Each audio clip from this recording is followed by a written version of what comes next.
জনসংখ্যার অর্ধেক নারী, সেই নারীদেরকে আমরা কর্মহীন রেখে আমরা কোনোভাবেই আমাদের এই বাংলাদেশকে আমাদের প্রত্যাশিত লক্ষ্যে নিয়ে যেতে পারবো না।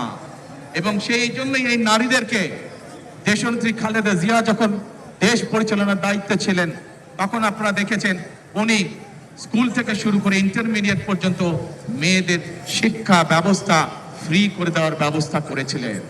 এটি ধারণা আছে আপনাদের? যে আমরা সেই নারীদেরকে সেই শিক্ষা ব্যবস্থার ফলে, ফ্রি শিক্ষা ব্যবস্থার ফলে নারীদের একটি বৃহৎ অংশ আজ শিক্ষিত হয়েছে। কিন্তু সেই নারীদেরকে আমরা স্বাবলম্বী করে, অর্থনৈতিকভাবে স্বাবলম্বী করে গড়ে তুলতে চাই। এবং সেই জন্যই আমরা বলেছি আপনাদের ভোটে ইনশাআল্লাহ আগামী 12 তারিখে বিএনপি সরকার গঠনে সক্ষম হলে আমরা বাংলাদেশের প্রত্যন্ত অঞ্চলে গ্রামগঞ্জ সহ সকল পরিবারের নারীদের কাছে আমরা ফ্যামিলি কার্ড পৌঁছে দিতে চাই।